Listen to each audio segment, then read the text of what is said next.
ठीक है प्रोफेसर रविकांत जी। डॉक्टर लक्ष्मण यादव, इस पूरे घटनाक्रम को आप किस नजरिए से देखते हैं, क्या लगता है आपको?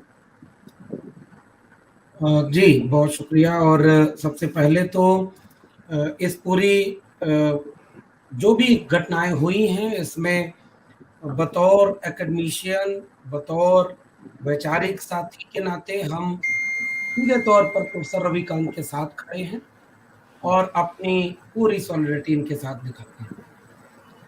ये इसलिए नहीं है कि प्रोफेसर रविकांत को बचाना है इसलिए हम उनके साथ खड़े हैं, ये इसलिए हम इनके साथ खड़ा होना चाहते हैं क्योंकि इस तरह की जो भी स्थितियां इस देश में पैदा की जा रही हैं कि जिन जगहों पर पूरे देश में जहां बौद्धिक बातचीत होनी चाहिए तो जनता तो बौद्धिक का बची नहीं, जनता के बीच बुद्धिजीवी होना अर्बन नक्सल बनाकर टुकड़े टुकड़े बनाकर गाली बना दिया गया है।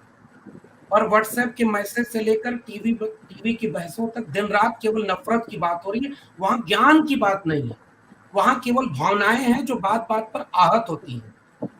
लेकिन विश्वविद्यालय किसी मुल्क की वे जगहें होती हैं जो वाद विवाद संवाद के जरिए अपने समाज और संस्कृति को समझने, उन्हें बेहतर बनाने की जगह होती है। विश्वविद्यालय शब्द विश्व से बना है, ग्लोबल नॉलेज से बना है। वहां तो ग्लोबल नॉलेज की बात हो रही है तो सहमति असहमति तो विश्वविद्यालय में होने का एक मूल्य है। आप किसी की बात से असहमत हो सकते हैं, लेकिन जब विश्वविद्यालय परिसर में घुसकर विश्वविद्यालय में पढ़ाने वाले अपने ही किसी प्रोफेसर के ऊपर जानलेवा हमला, गोली मारो जूते मारो का नारा ये अगर होने लगे तो मैं चिंतित होता हूं कि यह खड़ा होना प्रोफेसर रविकांत के साथ नहीं है, उस संस्कृति के साथ है जो संवाद धर्मी थी। वरना तो इस देश में कहीं संवाद तो बचेगा नहीं।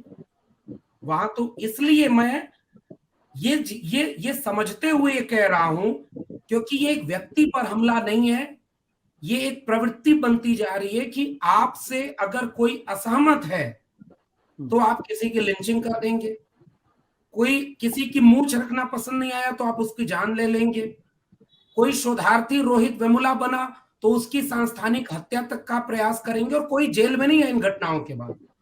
डॉक्टर पायल तड़वी मेडिकल में पढ़ने वाली लड़की जाति के नाम पर प्रताड़ित हुई तो आत्महत्या करनी पड़ी।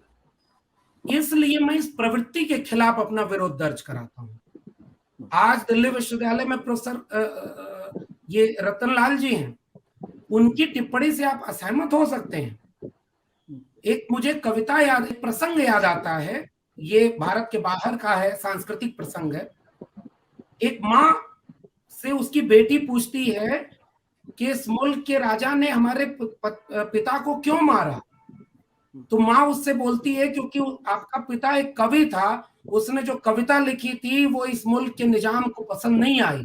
तो वो छोटी सी बच्ची पलट कर कहती है कि अगर मेरे पिता की कविता उसे पसंद नहीं आई तो उसकी प्रतिक्रिया में कोई दूसरा कविता लिख देता, वो उनकी जान क्यों ले लिया।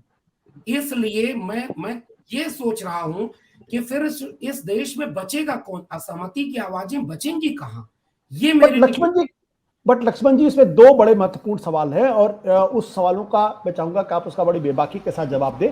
पहला ये, क्या प्रोफेसर रविकांत जी के ऊपर जो ये हमला हुआ है, ये हमला इसलिए हुआ क्योंकि वो दलित चिंतक हैं, या ये हमला इसलिए हुआ क्योंकि उन्होंने जो टिप्पणी की थी वो कुछ लोगों को पसंद नहीं थी, और उनकी जगह कोई भी होता, अगर इसी तरीके की टिप्पणी होती तो उस पर भी इसी तरीके से हमला होता?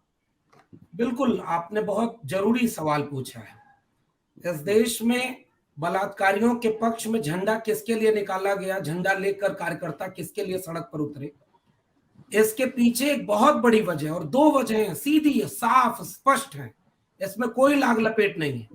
पहली वजह, जो हमारे साथ नहीं वो हम सब हमारे विरोधी हैं, इसलिए उनको मारा जा रहा। और दूसरी बात, उन विरोधियों में भी चिन्हित किया जा रहा है जो सामाजिक न्याय की बात करता है, जो बाबा साहब की बात करता है, जो जाति से अपर कास्ट नहीं है, ये मैं खुल के कहना चाहता हूं। इसी देश के विश्वविद्यालयों में जाने कितने संगीन आरोप लगे हैं प्रोफेसर्स पे, फेक डिग्री करके लोगों ने नौकरी ली है, लेकिन उनके ऊपर कभी नहीं, बहुत कुछ लिखा पढ़ा गया है लेकिन हमला नहीं हुआ।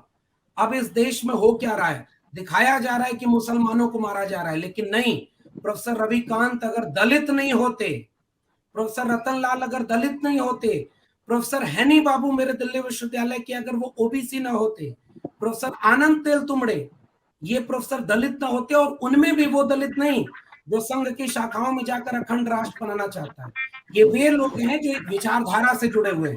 इसलिए हमला घोर जातिवादी और संघी विचारधारा का हमला है।